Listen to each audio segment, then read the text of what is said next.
नमस्कार दोस्तों, स्वागत है आप सभी का एक नए वीडियो में। आज के इस वीडियो में हम बैठकर किए जाने वाले योगासनों के बारे में चर्चा करेंगे। बैठकर किए जाने वाले आसनों का ऑलरेडी हमने एक वीडियो बनाया है। अगर आपने हमारा पहला वीडियो नहीं देखा है तो उसका लिंक डिस्क्रिप्शन में दिया हुआ है या आप आई बटन में जाकर भी वो वीडियो देख सकते हैं। तो आज के इस वीडियो में हम बैठकर किए जाने वाले आसनों में सबसे पहले करेंगे पूर्वोत्तानासन। पूर्वोत्तानासन के लिए दंडासन की स्थिति में बैठे अपने दोनों हाथों का सहारा लगाते हुए अपने हिप को ऊपर की तरफ उठाना है।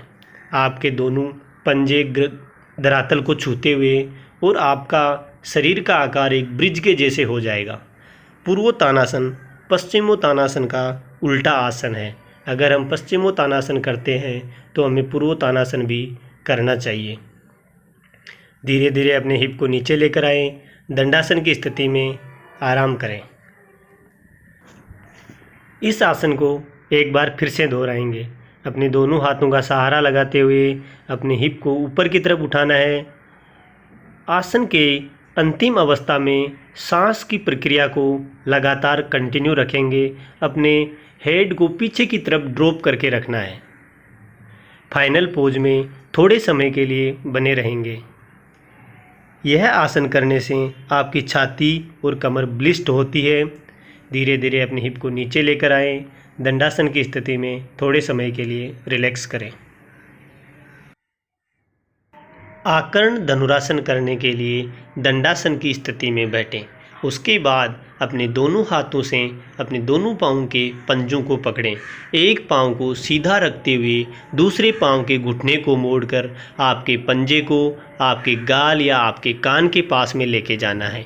इस आसन में शरीर की स्थिति तीर युक्त धनुष जैसी होती है। फाइनल अवस्था में थोड़े समय के लिए बने रहेंगे। अपने सांस की प्रक्रिया को कंटिन्यू दोहराएंगे। उसके बाद अपने दोनों पाँव को सीधा करेंगे। दंडासन की स्थिति में थोड़ा रिलैक्स करेंगे। इस आसन को हम दूसरी तरफ फिर से दोहराएंगे। यह आसन करने से हाथ, पैर और कंधे संबंधी नसें सुदृढ़ होती है। काम, क्रोध, मोह, मद, लाभ आदि आंतरिक शत्रुओं पर विजय पाने में यह आसन बहुत लाभदायक है। फाइनल अवस्था में अपने शरीर की स्थिति तने हुए तीर और धनुष जैसी हो जाती है। अपने दोनों पाँव को सीधा करेंगे। दंडासन की स्थिति में थोड़ा रिलैक्स करेंगे। अगला आसन हम करेंगे उष्ट्रासन। उष्ट्रासन और अर्ध उष्ट्रासन करने के लिए दंडासन की स्थिति में बैठें। उसके बाद धीरे धीरे अपने दोनों पाँव को मोड़कर अपने दोनों पंजों को अपने हिप के नीचे लगाएं। वज्रासन की स्थिति में बैठें। वज्रासन की स्थिति में आराम से थोड़े समय के लिए बैठें। उसके बाद धीरे धीरे अपने दोनों घुटनों को ऊपर की तरफ उठाते हुए अपने घुटनों के ऊपर खड़ा हो जाना है। उसके बाद अपने दोनों घुटनों को थोड़ा अपने कंधों के लेवल में बाहर की तरफ खोल लेंगे। अपने दोनों हाथों को मोड़कर कमर के ऊपर सहारा लगाना है। उसके बाद अपने शरीर के ऊपरी हिस्से को धीरे धीरे पीछे की तरफ लेके जाना है। अपने सिर को पीछे की तरफ ड्रॉप कर देंगे। फाइनल अवस्था में थोड़े समय के लिए बने रहेंगे। यह आसन अर्ध उष्ट्रासन है। धीरे धीरे अपने शरीर को ऊपर की तरफ लेके आएं। दोनों हाथों को सीधा करें और अपने दोनों घुटनों को मोड़कर वज्रासन की स्थिति में थोड़ा रिलैक्स करें।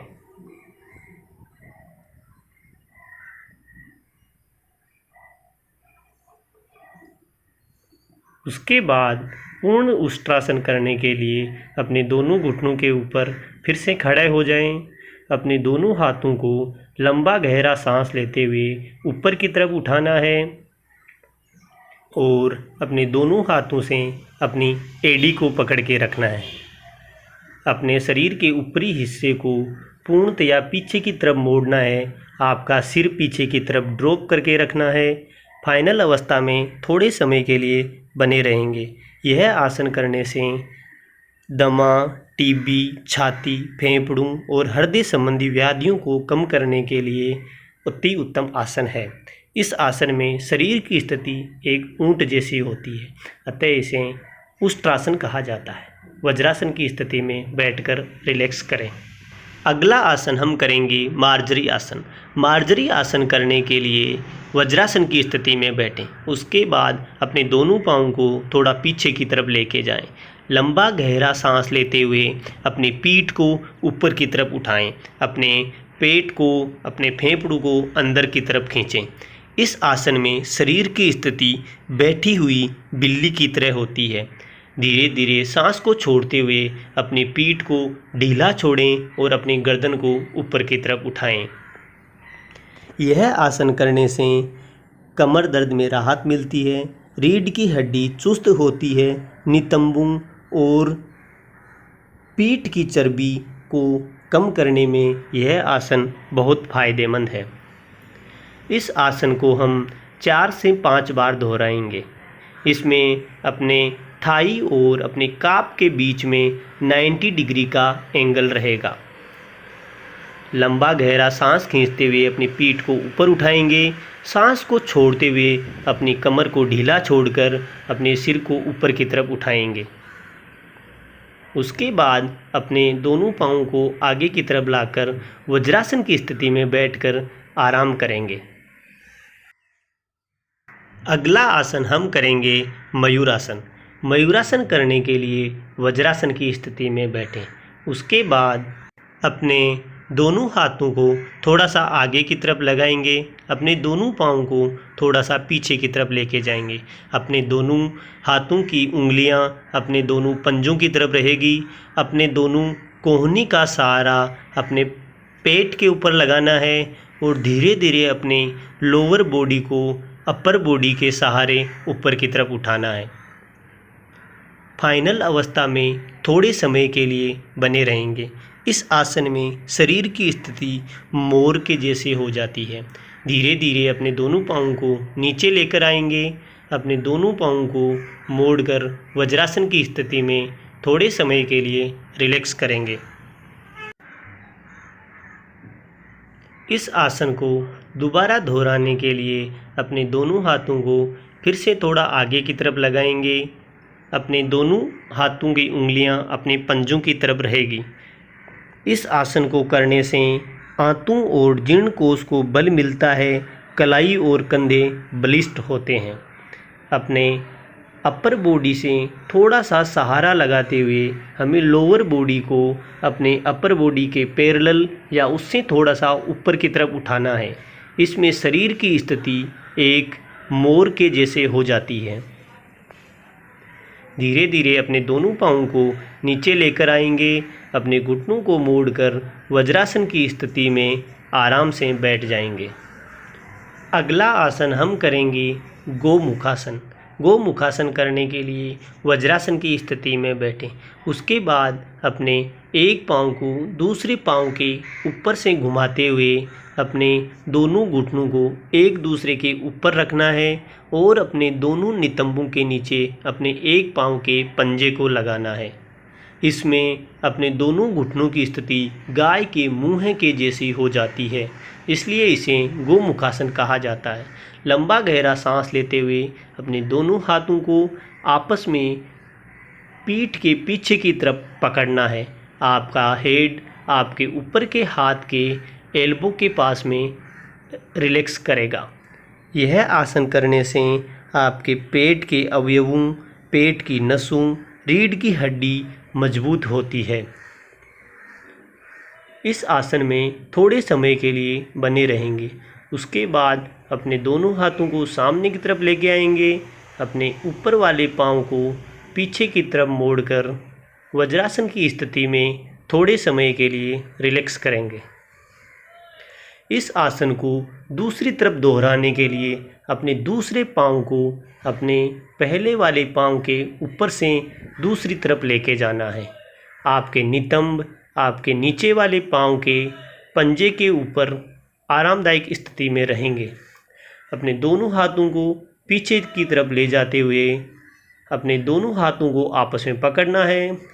आपका सिर आपके हाथ के अगले हिस्से में आराम से रहेगा। इस आसन में थोड़े समय के लिए बने रहें। धीरे धीरे अपने दोनों हाथ आगे की तरफ लेकर आएं और अपने पाँव को सामान्य स्थिति में लाकर वज्रासन की स्थिति में बैठकर थोड़े समय के लिए रिलैक्स करें।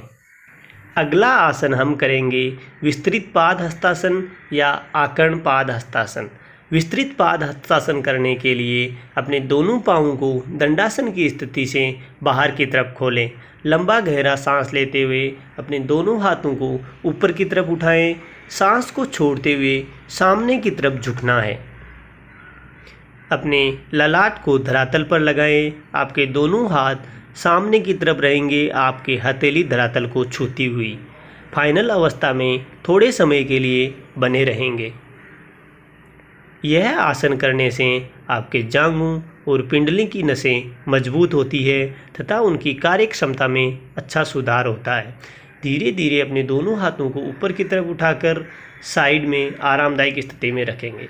उसके बाद आकर्ण पाद हस्तासन करने के लिए अपने शरीर के ऊपरी हिस्से को एक तरफ मोड़ते हुए अपने पाँव के पंजे को पकड़कर अपने ललाट को आपके घुटने के ऊपर लगाना है। धीरे धीरे सामान्य स्थिति में आएंगे। दूसरी तरफ अपने शरीर के ऊपरी हिस्से को मोड़कर फाइनल अवस्था में थोड़े समय के लिए बने रहेंगे। यह आसन करने से अपने शरीर की चर्बी कम होती है, आपके पीठ और आपके कंधों की कार्य क्षमता में अच्छा सुधार होता है। धीरे धीरे अपने दोनों हाथों को सामान्य स्थिति में लेके आएं। पाँवों को एक साथ करके दंडासन की स्थिति में बैठकर रिलैक्स करें। उम्मीद है दोस्तों आज का वीडियो आपको पसंद आया होगा। आज के वीडियो की रिगार्डिंग आपके कोई भी कमेंट और सजेशन हो तो हमें कमेंट करके ज़रूर बताएं। वीडियो आपको अच्छा लगा है तो आपकी तरफ से एक लाइक का बटन ज़रूर से बनता है।